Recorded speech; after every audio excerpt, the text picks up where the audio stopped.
श्रीगुरुभ्यो नमः. Ram Sarvebhyah. Let us start the class today. It's late by 7 minutes. Okay, we'll start with the Dhyana Shloka first. Later, we'll do the revision. Okay, we'll start with the Dhyana Shloka and directly go to the new Shloka, 67th Shloka. We'll finish the new Shloka and then we'll do the revision. Okay. Dhyana Shlokam by Bharati Gopal.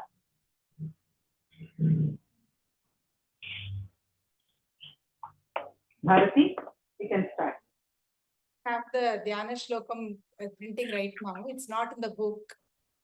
So can Srividya chant today? Okay. Srividya, you can chant me. आर्यमेव विभावयन् मनसि यः पादारविन्दं पुरः पश्यन्नारभते स्थितिं सनियतं लब्ध्वा कटाक्षच्छविं कामाक्ष्यां मृदुलस्मितां शूलहरिद्योत्स्नावयत्यान्विताम् आरोहत्यपवर्गसौधवलभीम् आनन्दवीचिमयी. Okay, good. We'll go to 67th Shloka directly now. Okay? Later we'll revise.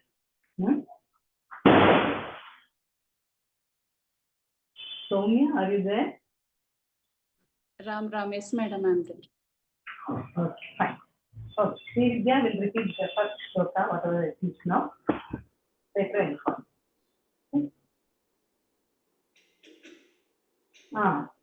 One more thing I just want to tell you. The 59th shloka, I have a doubt which I will clarify later. I'll tell you later, okay? While doing revision, I'll tell you. Okay? Adhikanchi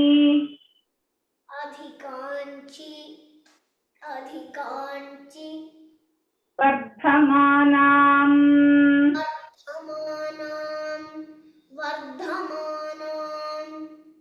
Adhikanchi Vardhamanam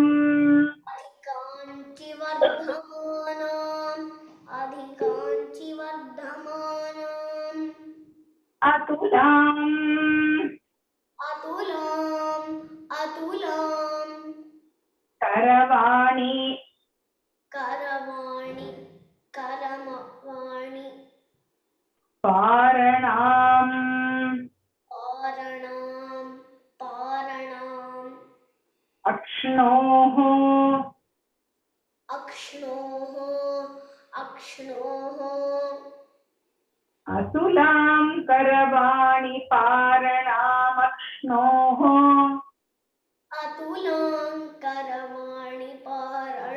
Akshnoho Atulam Karavani Paranam Akshnoho Ananda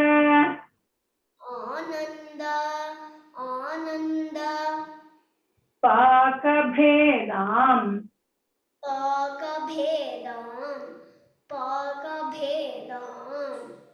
Ananda Pakabhedam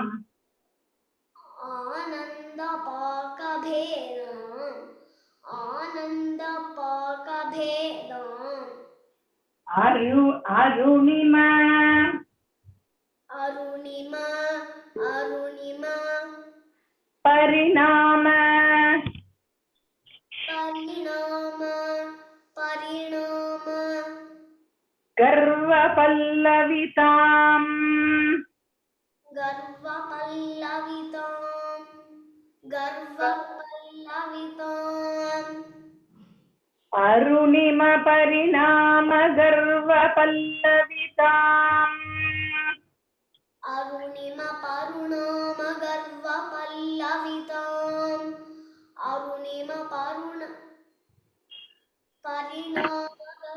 Pallavitam Arunima Parinama Garva Pallavitam परिणामगर्वपल्लविताम् अरुणिमपरिणामगर्वपल्लविताम्. Okay, you can recite this shloka now. अधिकाञ्चि वर्धमानाम् अतुलाङ्करवाणिपारणामक्ष्णोः आनन्दपाकभेदाम्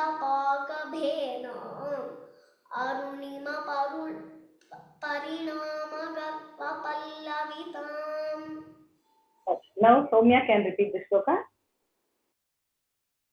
अधिकाञ्चि वर्धमानाम् अतुलाङ्करवाणि पारणामक्ष्णोः आनन्दपाकभेदाम् अरुणिमपरिणामगर्वपल्लविताम्. We'll move on to the next shloka. 68th shloka. Banashrini. बाणसृणि बाणसृणि पाशकार्मुक पाशकार्मुक पाशकार्मुक पाणिममुम् पाणिमम् पाणिमम् पाणिममुम् पाणिममुम् पाणिममुम् बाणसृणिपाशकार्मुक पाणिममुम् बाणसृणिपाशकार्मुकपाणिममुम् बाणसृणिपाशकार्मुकपाणिममुम् कमपि कमपि कमपि कामपीठगतम् कामपीठगतं कामपीठगतम् कमपि कामपीठगतम् कमपि कमपि कामपीठगतं कमपि कामपीठगतम् बाणसृणिपाशकार्मुकपाणिममुं कमपि कामपीठगतम् बाणसृणिपाशकार्मुकपाणिममुं कमपि कामपीठगतम् बाणसृणिपाशकार्मुकपाणिममुं किम बाणसृणिपाशकार्मुकपाणिममुं कमपि कामपीठगतम्. Repeat once more. बाणसृणिपाशकार्मुकपाणिममुं कमपि कामपीठगतम्. एणधर एणधर एणधर एणधर कोणचूडम् कोणचूडम् कोणचूडम् एणधर कोणचूडम् एणधर कोणचूडम् एणधर कोणचूडम् शोणिमपरिपाक शोणिमपरिपाक शोणिमपरिपाक भेदमाकलये भेदमाकलये भेदमाकलये शोणिमपरिपाक भेदमाकलये शोणिमपरिपाक भेदमाकलये शोणिमपरिपाक भेदमाकलये. Okay, take this shloka. बाणसृणिपाशकार्मुकपाणिममुं कमपि कामपीठगतम् एणधर कोणचूडम् शोणिमपरिपाकभेदमाकलये. Okay, next, Bharati, you can repeat this sloka. बाणसृणिपाशकार्मुकपाणिममुं कमपि कामपीठगतं येन धर कोणचूडं शोणिमपरिपाकभेदमाकलये. Okay, we'll move on to the next sloka. Bharati can repeat. Kyum va किं वा phalati फलति फलति mamanyaihi ममान्यैः Kyum va phalati mamanyaihi किं वा फलति ममान्यैः किं वा फलति ममान्यैः bimbadhara बिम्बाधर बिम्बाधर chumbi Chumbi Chumbi mandahasamukhi मन्दहासमुखी मन्दहासमुखी bimbadhara chumbi mandahasamukhi बिम्बाधर Chumbi मन्दहासमुखी बिम्बाधर Chumbi मन्दहासमुखी sambadhakari संबाधकरी संबाधकरी tamasam तमसां तमसां sambadhakari tamasam संबाधकरी तमसां संबाधकरी तमसां ambajagarti अम्बा जागर्ति manasi kamakshi मनसि कामाक्षी मनसि Kamakshi ambajagarti manasi kamakshi अम्बा जागर्ति मनसि कामाक्षी अम्बा जागर्ति मनसि Kamakshi. Okay, we can proceed this shloka. किं वा फलति ममान्यैः बिम्बाधर चुम्बि मन्दहासमुखी संबाधकरी तमसाम् अम्बा जागर्ति मनसि Kamakshi. Okay, now Srividya can repeat this shloka. किं वा फलति ममान्यैः बिम्बाधरचुम्बिमन्दहासमुखी संबाधकरी तमसाम् अम्बा जागर्ति मनसि Kamakshi. Okay, now 30th shloka you can repeat Srividya. Your volume, you can come near the, somebody is telling, yeah, not able to hear you. Okay. Manche मंचे मंचे sada shivamaye सदा शिवमये सदा शिवमये manche sada shivamaye मंचे सदा शिवमये मंचे सदा शिवमये shivamaya परशिवमय परशिवमय lalita Lalita पौष्पपर्यङ्के पौष्पपर्यङ्के पौष्पपर्यङ्के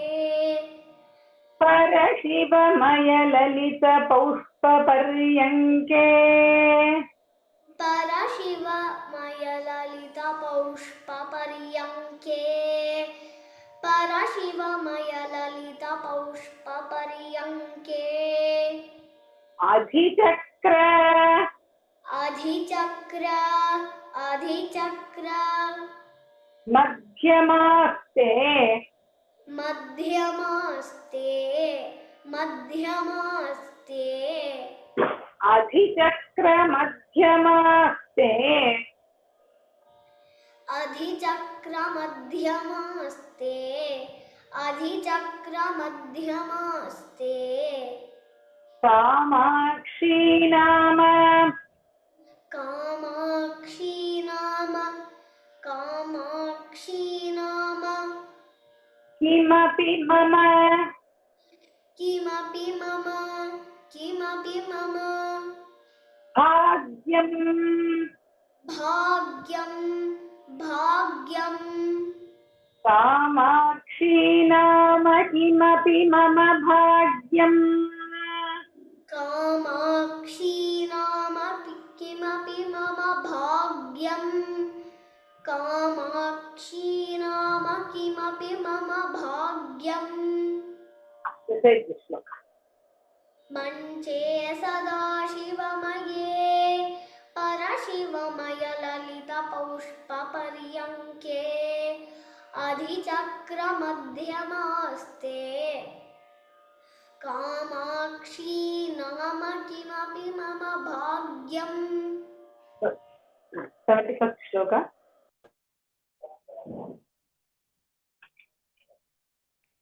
No, 69, 70th shloka, Soumya has to repeat once more.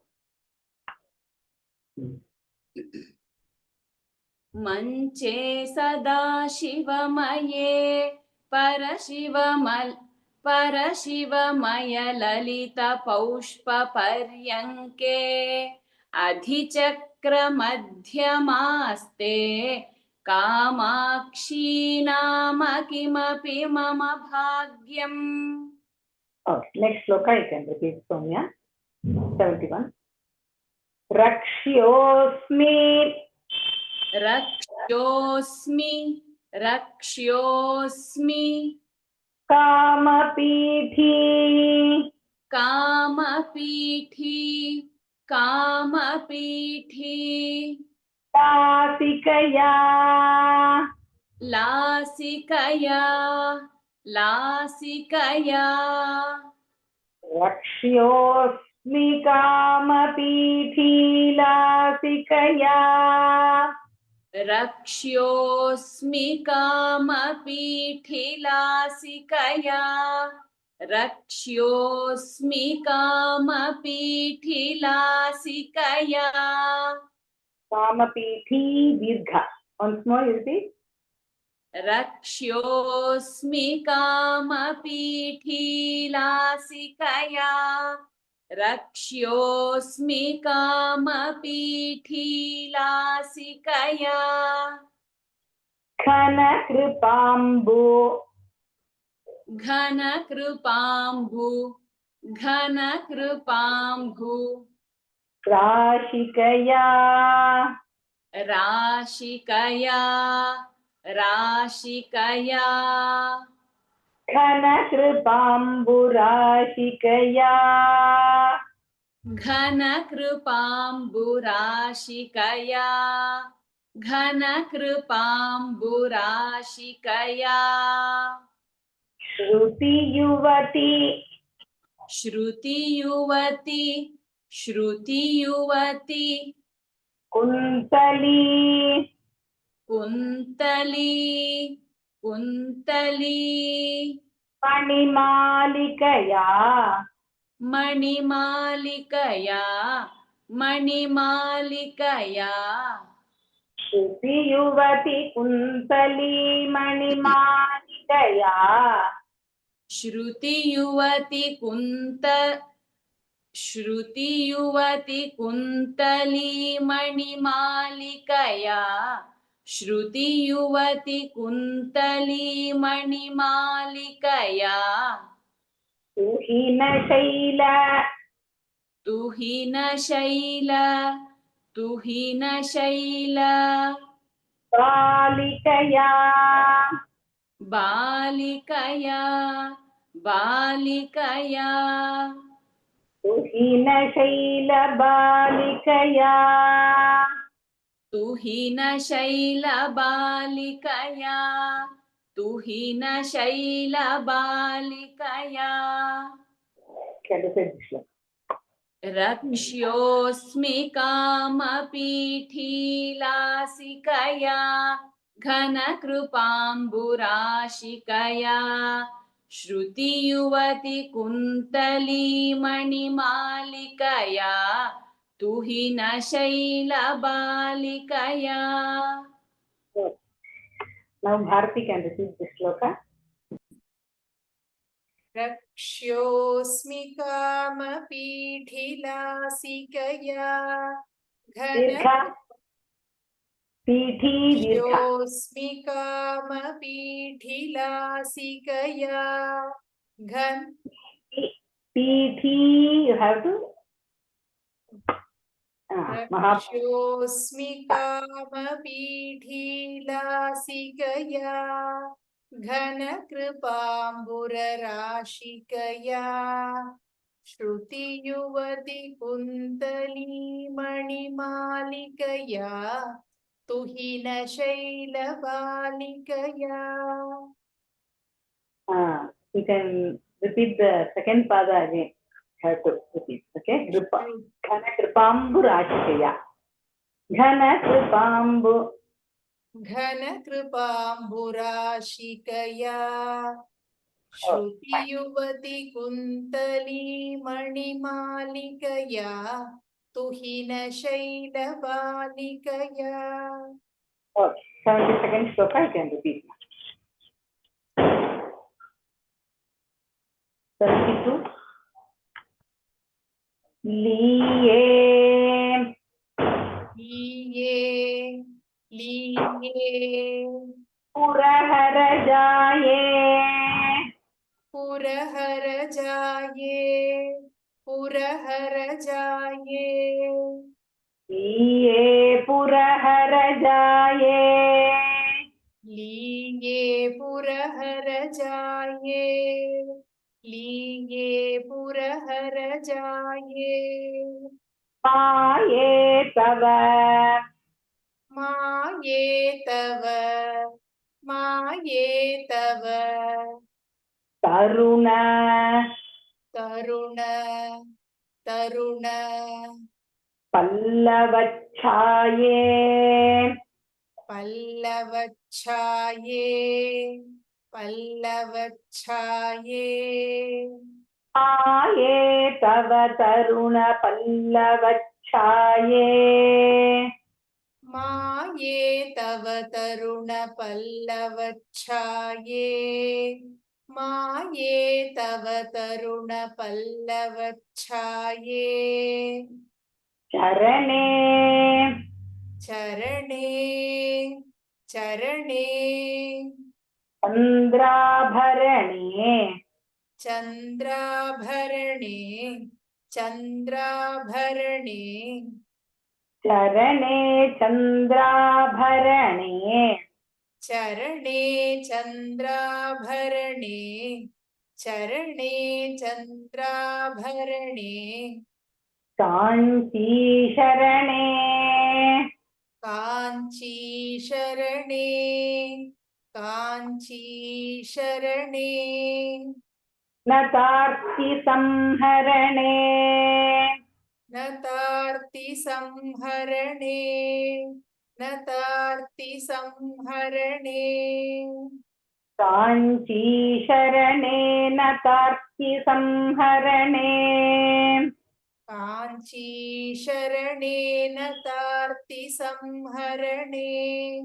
काञ्चीशरणे नतार्तिसंहरणे. Okay, say this sloka. ये पुरहर जाये माये तव तरुणा पल्लवच्छाये चरणे चन्द्राभरणे काञ्ची शरणे नतार्ति संहरणे. Taruna, it's not Taruna, okay? Sridhya, you can repeat this sloka. लीये पुरहर जाये माये तव तरुणपल्लवच्छाये चरणे चन्द्राभरणे काञ्ची शरणे नतार्ति संहरणे. 73, is 73. Murtimati. मूर्तिमती मूर्तिमती Mukti Bije. मुक्तिबीजे मुक्तिबीजे Murtimati Mukti Bije.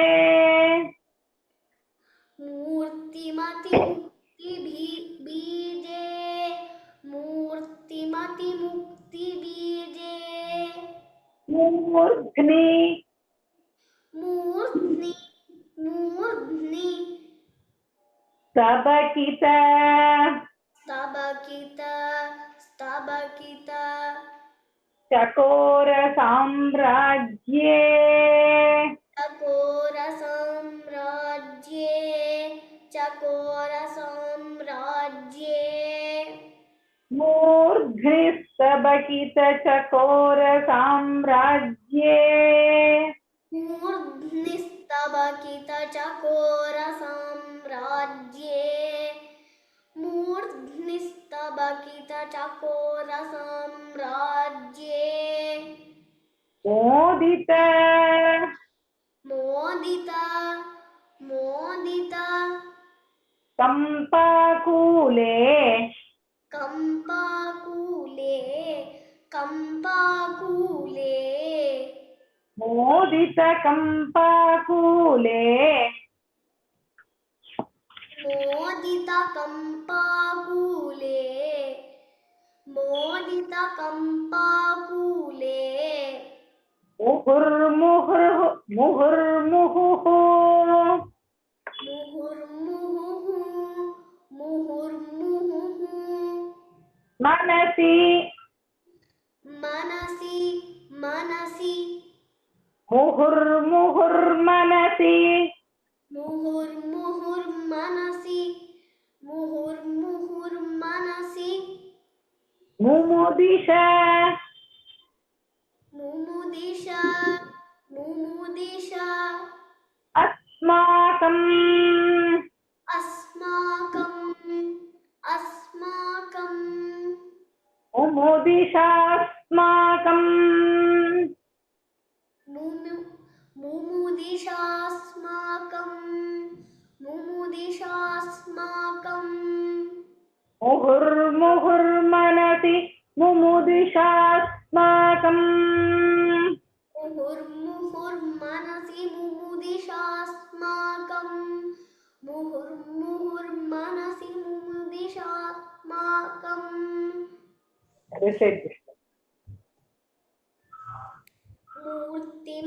मूर्तिमतिमुक्तिबीजे मूर्ध्निस्तबकित चकोर साम्राज्ये मोदितकम्पाकूले मुहुर्मुहुर्मनसि मुमुदिशास्माकम्. Good. Next, Soumya, you can repeat this shloka. मूर्तिमति मुक्ति बीजे मूर्ध्निस्तबकित चकोर साम्राज्ये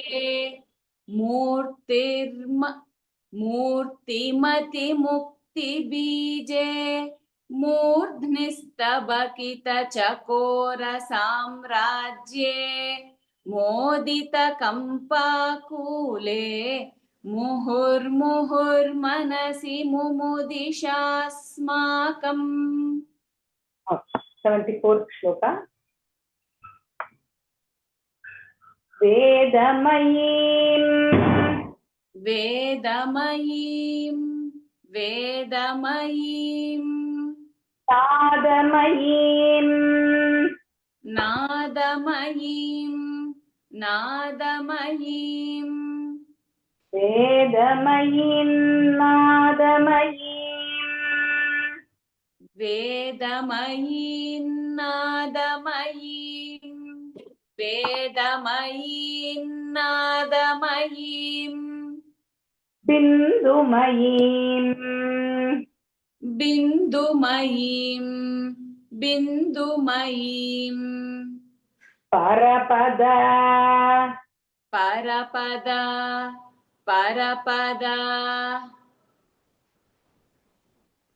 Parapadodyat Parapadodyat, Parapadodyat, Indumayim Indumayim, Indumayim, Indumayim Parapadodyat Indumayim Bindumayim, Parapadodyadindumayim, Bindumayim, Parapadodyadindumayim, Repeat.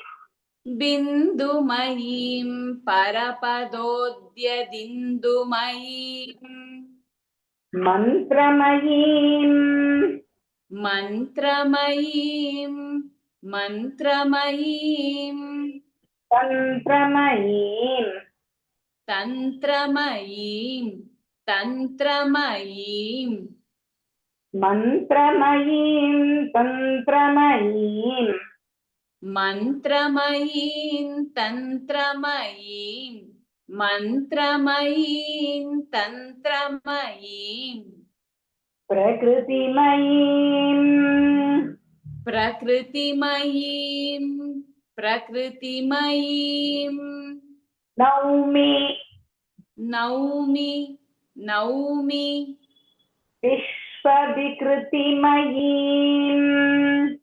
Vishwavikritimayim, Vishwavikritimayim, Prakritimayim Naumi Vishwavikritimayim Prakritimayim, Naumi Vishwavikritimayim, Prakritimayim, Naumi Vishwavikritimayim, Said this shloka twice. Okay. Vedamayim, Nadamayim, Vedamayim, Nadamayim, Bindumayim, Parapadodyadindumayim, Mantramayim, Tantramayim, Prakritimayim, Naumi Vishwavikritimayim, Vedamayim, Nadamayim, Bindumayim, Parapadodyadindumayim, Mantramayim, Tantramayim, Prakritimayim, Naumi Vishwavikritimayim. Arati, you repeat the shloka. Vedamayim, After Bharati, Sri Vidya has to repeat the shloka again. Vedamayim, Nadamayim, Bindumayim, Paramapadodyadindumayim, Repeat. Second pada. Bindumayim, Parapadodyadindumayim, Mantramayim, Tantramayim, Prakritimayim, Naumi Vishwavikritimayim. Sri Vidya, repeat the shloka. Same shloka. वेदमयीं नादमयीं बिन्दुमयीं परपदोद्यदिन्दुमयीं मन्त्रमयीं तन्त्रमयीं प्रकृतिमयीं नौमि विश्वविकृतिमयीम् Srividya, 57, 62 shloka. Next two shloka, Soumya. Next two, Bharati. You can start. अधिकाञ्चि वर्धमानाम् अतुलां करवाणि पारणामक्ष्णोः आनन्दपाकभेदाम् अरुणिमपरिणामगर्वपल्लविताम्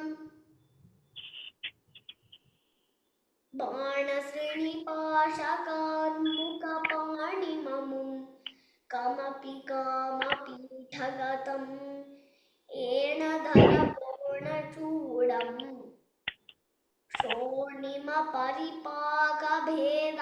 शोणिमपरिपाकभेदमाकलये किं वा फलति ममान्यैः बिम्बाधरचुम्बिमन्दहासमुखी संबाधकरी तमसाम् अम्बा जागर्ति मनसि Kamakshi Next shloka. मञ्चे सदा शिवमये परशिवमय ललितपौष्पपर्यङ्के अधिचक्रमध्यमास्ते कामाक्षी नाम किमपि मम भाग्यम्. Next Bharati. रक्ष्योऽस्मि कामपीठीलासिकया घनकृपाम्बुराशिकया श्रुतियुवति कुन्तली मणिमालिकया तुहिनशैलबालिकया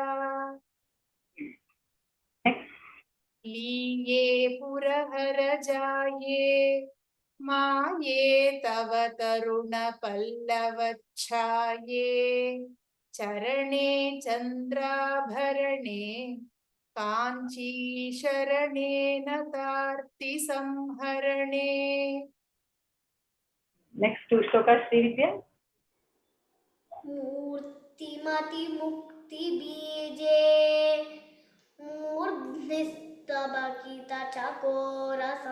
मूर्ध्निस्तबकितचकोरसाम्राज्ये मोदितकम्पाकूले मुहुर्मुहुर्मनसि मुमुदिशास्माकम्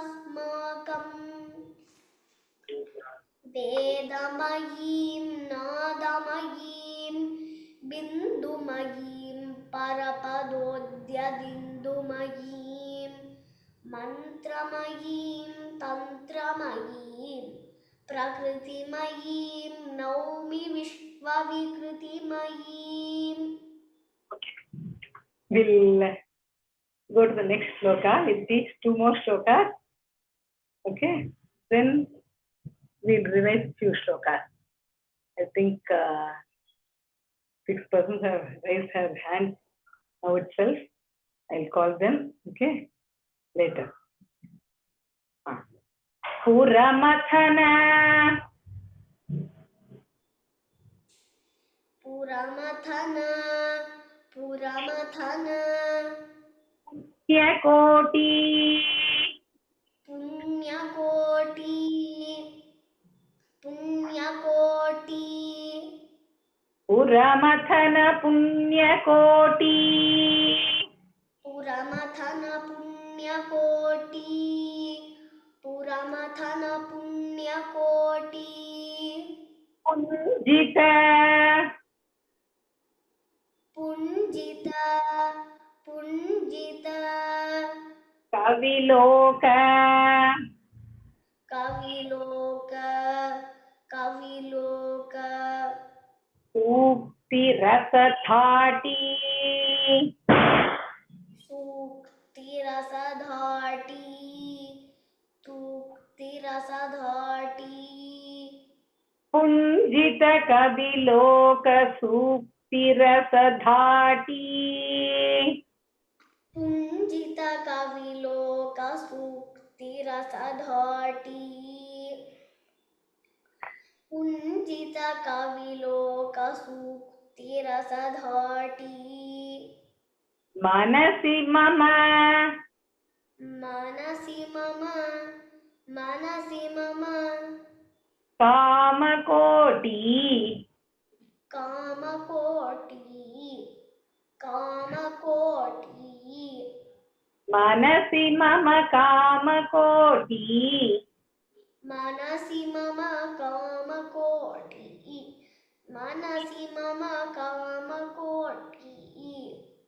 विहरतु विहरतु करुणा करुणा विपाक विपाक परिपाटी परिपाटी विहरतु करुणा विपाक परिपाटी विहरतु करुणा विपाक परिपाटी विहरतु करुणा विपाक परिपाटी Recite this shloka. पुरमथन पुण्यकोटि पुंजित कविलोक सूक्तिरसधाटी मनसि मम कामकोटि विहरतु करुणा विपाक परिपाटी It's great that Sri Vidya is sitting for 1 hour every Sunday for this. She's 6.5 years old. For your information, all the attendees, for the participants. Okay, just to knowing that, like seeing the kids itself is giving us happiness. Okay, very good. Keep it up. Okay, right, Ramda. Next, Bharati, you can repeat this shloka. पुरमथन पुण्यकोटि पुंजित कविलोक सूक्तिरसधाटी मनसि मम कामकोटि विहरतु करुणा विपाक परिपाटी. Okay, Soumya, you can repeat the same shloka. पुरमथन पुण्यकोटि पुंजित कविलोक सूक्तिरसधाटी मनसि मम कामकोटि विहरतु करुणा विपाक परिपाटी. Okay, now I am going to start revision now. Okay, Jayanti, you can tell this 70. Okay, we'll start from 56. 2 shlokas each one. Whoever I am calling out, they should tell only 2 shlokas. Okay. नमस्कारं मामि. Ram. आहितविलासभङ्गीम् आभ्रंहस्तम्भशिल्पकल्पनया आश्रितकाञ्चीमतुलाम् आद्यां विस्फूर्तिमाद्रिये विद्याम्. Continue. मूकोऽपि जटिलदुर्गतिशोकोऽपि स्मरति यः क्षणं भवतीम् एको भवति स जन्तुः लोकोत्तरकीर्तिरेव Kamakshi. Good. Srilata. पञ्चदशवर्णरूपं कञ्चन काञ्ची विहारधौरेयं पञ्चशरीयं शम्भोः वञ्चनवैदग्ध्यमूलमवलम्बे परिणतिमति चतुर्धा पद चतुर्था Sorry, ma'am. Yeah. परिणतिमतीं चतुर्थां पदवीं सुधियां समेत्य सौषूम्नीं पञ्चाशदर्णकल्पितमदशिल्पां वान्नमामि Kamakshi. In this shloka only, I told there is a doubt. I'll clarify next week, okay? Panchashat Varna Kalpita Pada Shilpa. One more patha is there, which is right. I want to just clarify with my father, and I'll tell you next week, okay? Till that time, let it be there. Next time, I'll clarify and change this. If it is wrong, I'll change it, okay? Next, Nirmala Srinivas. अधिक्षममकुरुराट् अधिकाङ्क्षितकराक्षरात्मिकां विद्यां स्वाधिष्ठाचापदण्डां नेदिष्टामेव कामपीठगतां तुष्यामि हर्षितस्मरशासनया काञ्चीपुरकृतासनया स्वासनया सकलजगद्भासनया ललितशम्बरासनया. Okay, next, Anu, you can tell the same shloka. I think Nirmala Srinivas, we have to listen to the audio and we have to correct few more aksharas and not properly, okay? Ram Ram ma'am. Ram Ram. 59. हर्षितस्मरशासनया काञ्चीपुरकृतासनया स्वासनया सकलजगद्भासनया कलितशम्बरासनया. Kanchi, it's not Dirgha, Kanchi is also, okay? You have to listen, Sure. you have to speak properly and tell. Okay, next shloka. Premvati कम्पायां स्थेमवती यतिमनस्सु धूमवती Samavati नित्यगिरा सोमवती शिरसि भाति Haimavati. Good. Jay Shri Venkat. Next shloka.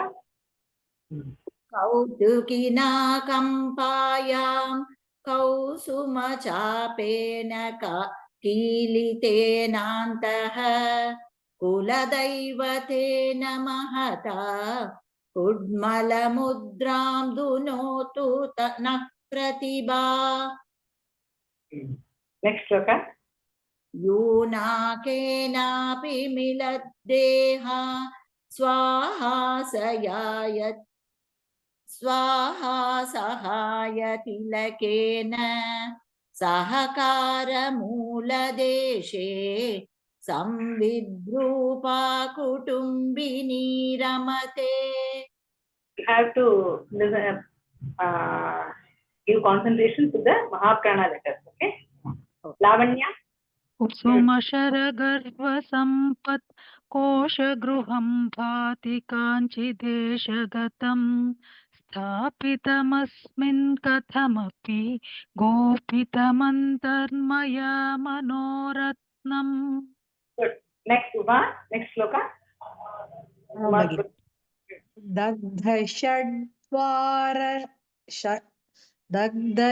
दग्धषड्वारण्यं दरदलितकुसुम्भसम्भृतारुण्यं कलये नवतारुण्यं कम्पातटसीम्नि किमपि कारुण्यम्.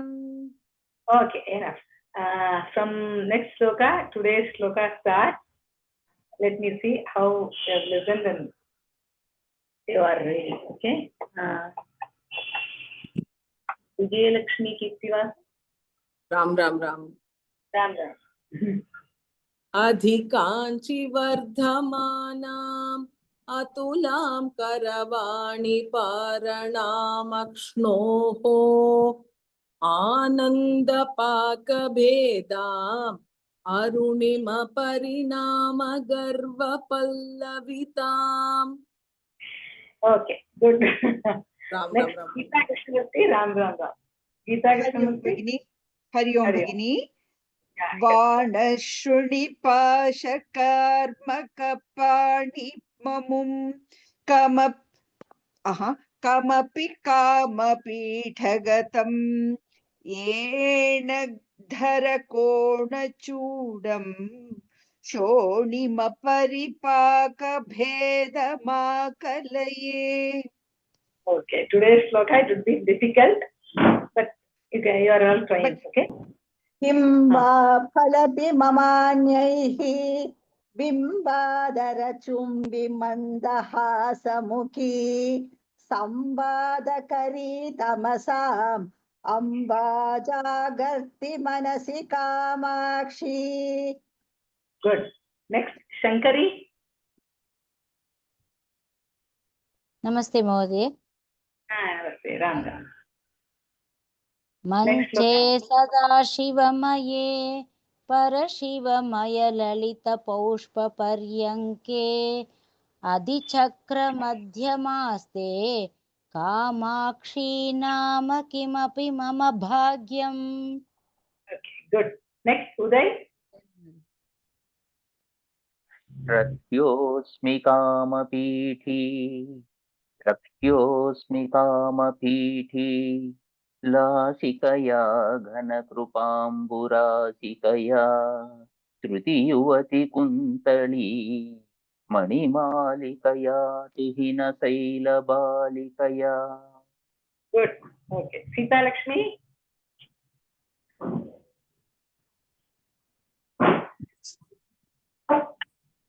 लीये जय Shri Krishna.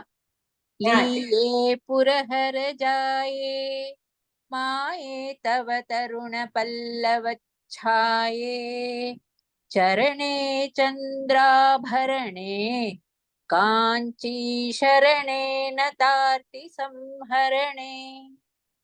Next, Purnima. Ram Ram. Yeah, Ram. मूर्तिमती मुक्ति बीजे मूर्ध्नि स्तबकित चकोर साम्राज्ये मोदित कंपाकोले मुहुर्मुहुर्मनसि मुमुदीशास्माकम्. Good. Lalita, you can read the same sloka. 73 again, ma. Aikavya. Lalita. मूर्तिमति मुक्ति बीजे मूर्ध्नि स्तबकित चकोर साम्राज्ये मोदित कंपाकुले मुहुर्मुहुर्मनसि मुमुदिशास्माकम्. 74. Shashirekha. वेदमयीं नादमयीं बिन्दुमयीं परपदोद्य इन्दुमयीं मन्त्रमयीं तन्त्रमयीं प्रकृतिमयीं नौमि विश्वविकृतिमयीम्. Okay. 74th shloka again. Anne, yene anne. Yes, sir. Full name I am not getting. Can you tell, ma? Yes, Anne Marie. Yeah, you can tell this. 74th again. Yes. वेदमयीं नादमयीं बिन्दुमयीं परपदोद्यदिन्दुमयीं मन्त्रमयीं तन्त्रमयीं प्रकृतिमयीं नौमि विश्वविकृतिमयीम्. Good. Next shloka. MBL Madhusudan. Madhusudan. Madhubala. Madhubala. Okay, Madhubala. Yeah, you can tell. 75th shloka. पुरमथन पुण्यकोटि पुञ्जित कविलोक सूक्तिरसधाटी मनसि मम कामकोटि विहरतु करुणा विपाक परिपाटी. Okay. This is the last shloka. One more person. can tell once more. And Kalpana Rajagopal,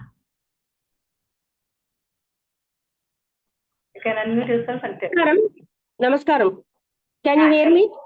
Yeah, sure. Puramatana punya koti punjita kaviloka sukti rasa dhati manasi mama kama koti viharatu karuna vipaka paripati. Okay. Thank you, madam. Okay, we'll end the class, today's class now. Next week, if there is any change of the day, maybe instead of Saturday, I may take on, instead of Sunday, I may take on Saturday. That will inform you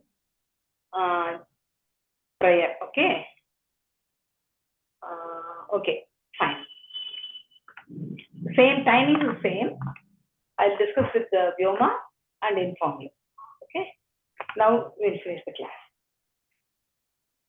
Shri Gurubhyo Namaha. Ram Ram Ram Sarvebhyaha.